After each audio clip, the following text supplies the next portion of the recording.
यह बात तो सही है कि बिना कारण के क्रोध नहीं आता, लेकिन एक बात मैं आपको बताऊं, पहले किसी न किसी कारण से क्रोध आता है, और जब क्रोध व्यक्ति का स्वभाव बन जाता है तो वह कारण खोज लेता है। कोई कारण न हो पर वो स्वभाव है। एक आदमी का एक रसोइया भोजन बनाता था, और मान लो किसी दिन भोजन सुस्वादु न बने तो दिन भर उसे डांटते थे, मूर्ख, ऐसा भोजन बनाया, कोई स्वाद ही नहीं है। वो बेचारा माफी मांगता, लेकिन विडंबना यह थी कि दूसरे दिन रसोइया अगर सुस्वादु भोजन बना दे तो भी प्रसन्न नहीं होते थे और दुगना क्रोध करते, उसे डांटते। तो वो कहता कि आज क्या बात, आज क्या सुस्वादु भोजन नहीं बना? बोले बना है। बोले फिर काहे को नाराज हो रहे हो? बोले इसलिए नाराज हो रहे हैं कि जब इतना सुस्वादु भोजन बना लेते थे तो कल क्यों नहीं बनाया था? अब बोलो। तो कभी कभी क्रोध जब स्वभाव में आ जाता है तो वह कारण ढूंढ लेता है।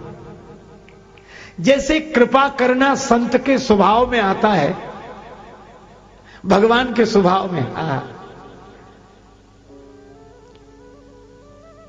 मरते समय अजामिल ने अपने बेटे को बुलाया, नारायण नारायण। भगवान नारायण अपने पार्षदों से बोले जाओ ले आओ उसे। भगवान नारायण के पार्षद बोले प्रभु आपको नहीं बुला रहा है, वो आप नहीं समझे, वो अपने बेटे को बुला रहा है। भगवान को मन ही मन हंसी आई कि हमसे ज्यादा समझते हैं ये हमारे सेवक। क्या भगवान को पता नहीं कि वो अपने बेटे को बुला रहा? पता है, लेकिन कृपा करना उनका स्वभाव है, इसलिए बोले तुम जाओ, हमको ही बुला रहा है। अरे नहीं महाराज, आपको नहीं, वो अपने बेटे को बुला रहा है। भगवान बोले अच्छा यह बताओ, उसका बेटा नारायण है या मैं नारायण हूं? बोले प्रभु नारायण तो आप ही हैं, वो तो जीव है। भगवान बोले तो हमको ही बुला रहा है, जाओ ले आओ। कहा कि प्रभु उसके बेटे का भी नाम नारायण है। भगवान बोले अच्छा ये बताओ, उसका बेटा नारायण कब तक रहेगा, कब से हुआ? बोले अभी कुछ वर्षों से। फिर? बोले कुछ बरस तक रहेगा। बोले फिर नहीं रहेगा। भगवान बोले तो हम? बोले आप अनादिकाल से हो, अनंत काल तक हो। तो बोले असली नारायण कौन हुआ? बोले आप ही हुए। तो बोले फिर हमको ही बुला रहा है, काहे को बहस करते, तुम तो ले आओ। अब कोई कारण नहीं था, लेकिन चूंकि कृपा करना भगवान का स्वभाव है, संत का स्वभाव है, इसलिए बिना कारण भी कृपा करते हैं। कारण बिनु रघुनाथ कृपाला। और जिसका क्रोध करना कारण हो, कलह करना कारण हो, झगड़ा करना कारण हो, वो न हो तो ढूंढ लेता। एक गांव में एक मैया थी, वो भोजन बनाना होता तो आग लेने जाने की परंपरा थी उस गांव में। तो आग लेने के लिए गोबर की बनी हुई ओपला कंडी लेकर जाती, उस पर आग रखती। वो कुछ ले ही नहीं गई और बोली बहन आग दे दो। तो उसने कहा कि आग तो दे दें, पर काहे में दे? तो अपनी धोती फैला दी, बोले इसमें डाल दो। वो बोली अरे इसमें डाल दें, जल नहीं जाएगी? तो उसे तो लड़ना था। बोले जल जाएगी। बोले खूब जल जाने तो इसमें तुम्हारा क्या बिगड़ेगा? और जो झगड़ा शुरू किया, अब बोलो झगड़े का कोई कारण नहीं था। तो कुछ लोगों के स्वभाव में होता कलह करना, बैर अकाल। एक बार एक महात्मा जी ने अपने 3 चेलों को उपदेश दिया कि बेटा कुछ परोपकार का काम किया करो। तीनों बोले जरूर करेंगे गुरुजी। लेकिन क्या होता परोपकार? बोले भूखे को भोजन, प्यासे को पानी, गरीब की सहायता, दीन दुखी की सहायता, यही सब परोपकार होता है। तीनों बोले करे। एक काम जरूर किया करो। हाँ गुरुजी जरूर।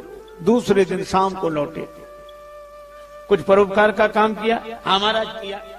क्या? बोले एक बुढ़िया सड़क पार नहीं कर पा रही थी, हमने उसका हाथ पकड़ा, उस बुढ़िया को सड़क पार कराई। ठीक, बहुत अच्छा, आशीर्वाद करना चाहिए ऐसे काम। अब दूसरे से पूछा तुमने? दूसरा चेला बोला गुरुजी हमने भी उसी बुढ़िया को सड़क पार कराई। तो ये 2 की जरूरत क्यों पड़ी? शायद सामान रहा होगा कुछ ऐसा। लेकिन आश्चर्य तो तब हुआ जब तीसरे चेले से पूछा तुमने। तीसरा चेला बोला गुरुजी हमने भी उसी बुढ़िया को सड़क पार कराई। अब गुरुजी के आश्चर्य का ठिकाना नहीं रहा कि 3 की जरूरत क्यों पड़ी। एक बुढ़िया को सड़क पार कराने में 3 की जरूरत क्यों पड़ी? तो तीनों शिष्य बोले, नहीं गुरुजी, दरअसल बुढ़िया को सड़क पार करनी ही नहीं थी। तो तुमने सड़क पार क्यों कराई? बोले हमें परोपकार करना था। तो हमने बुढ़िया से कहा चल तुझे सड़क पार कराएं। वो बोली हमें नहीं जाना। बोले तुझे नहीं जाना पर हमें तो परोपकार करना है। तो उसने जिद की तो 2 ने हाथ पकड़ लिए और खींच कर ले जा। तो वो गालियां देने लगी तो तीसरे ने हाथ पकड़ा। तीनों ने मिलकर परोपकार कर दिया।